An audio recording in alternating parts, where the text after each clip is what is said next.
آج آزمائش میں عوام تو کیا امت کے علماء بھی کتنے پھنسے ہوئے ہیں کہ وہ سیدہ پاک رضی اللہ تعالی عنہا کی طرف جواب دیتے ہوئے ان شرطوں کے ساتھ بھی خطا اجتہادی کی نسبت کرنے کو بے ادبی کہہ رہے ہیں، جبکہ یہ نسبت ہمارے اکابر نے بلکہ خود رسول اللہ صلی اللہ علیہ وسلم نے حدیث میں نبیوں کی طرف بھی مانی ہوئی ہے۔ تو پھر کیا نتیجہ نکلا کہ رافضیت اہل سنت میں مسلسل یہ موضوعات بیان نہ ہونے کی وجہ سے اہل سنت میں سرایت کر چکی ہے کہ اگرچہ یہ مانتے سیدہ پاک کو غیر معصوم ہیں، مگر مانتے وہ شان ہیں جو شان نبیوں سے بھی آگے ہے۔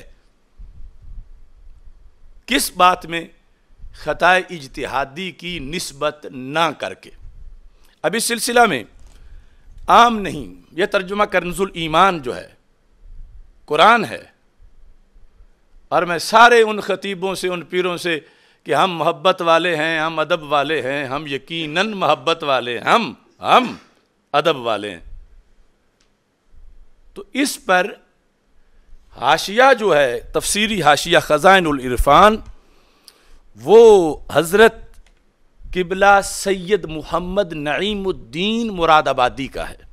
ایک سید ذات کا تفسیری حاشیہ، عام رسالہ نہیں، قرآن کی تفسیر۔ اس میں جو قرآن مجید برہان رشید کی سورہ بقرہ کی آیت نمبر 35 ہے، وَلَا تَقْرَبَا هَٰذِهِ الشَّجَرَةَ فَتَكُونَا مِنَ الظَّالِمِينَ، اس یا تفسیری حاشیہ میں حضرت سید نعیم الدین مراد آبادی رحمہ اللہ تعالی کیا لکھتے ہیں؟ تفسیری حاشیہ جو اس چھاپے کے مطابق بقیہ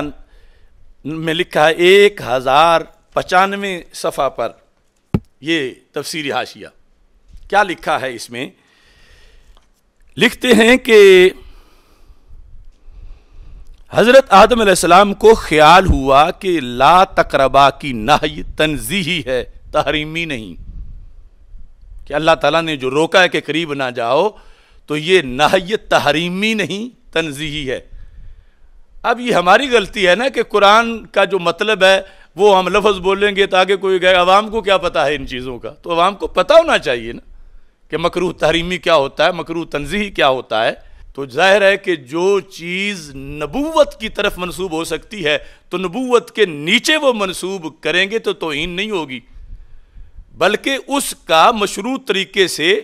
اگر نچلے طبقے کے لیے جائز نہیں سمجھیں گے تو پھر عملاً روافض والا عقیدہ نظر آئے گا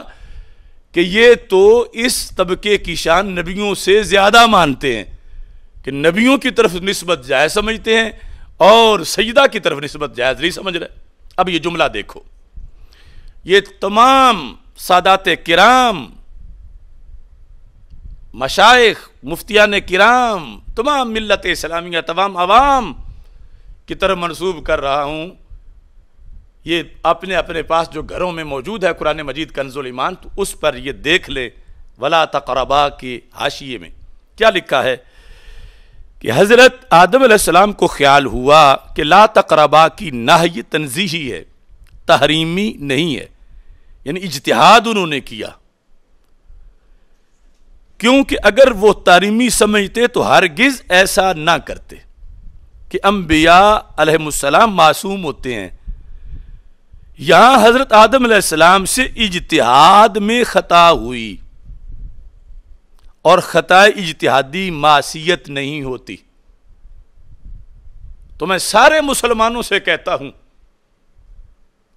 کہ جو بات قرآن کی تفسیر میں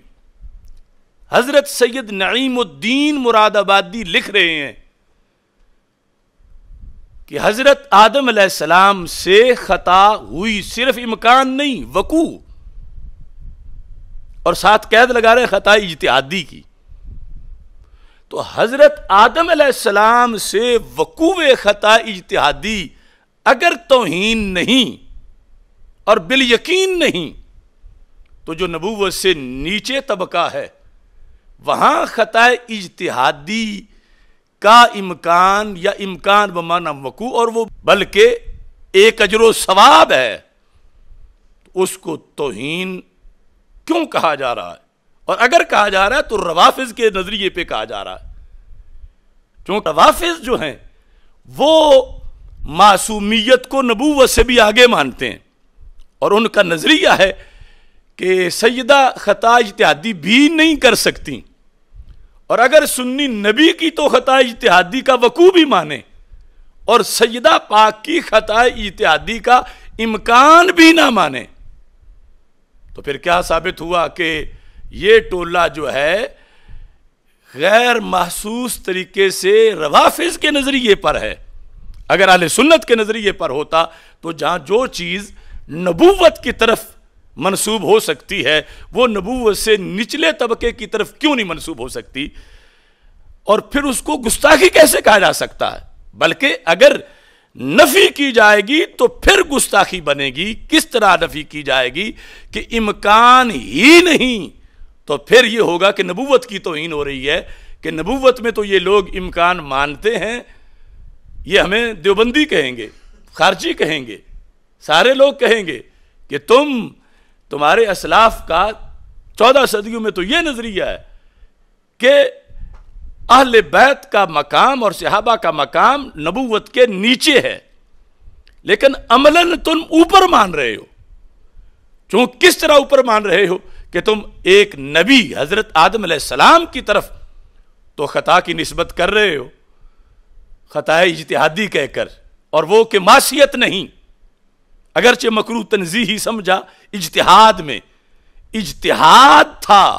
اور اجتہاد میں جو خطا ہوئی وہ معصیت نہیں،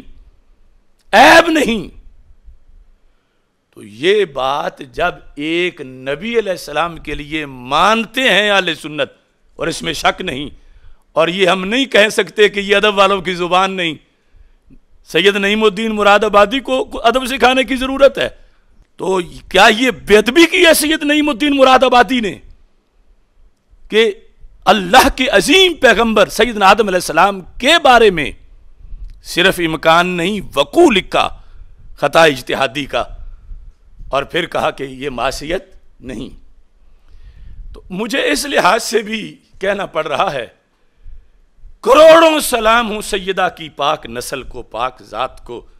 ہم ان کے قدموں کی خاک۔ اگر آج کوئی یہ کہتا ہے کہ خطا اجتہادی کی نسبت ان کی طرف اگر کی جائے گی تو سیدوں کو تکلیف ہوتی ہے، تو میں کہوں گا حضرت آدم علیہ السلام کی کوئی اولاد نہیں دنیا میں، حضرت آدم علیہ السلام کی کوئی بیٹا نہیں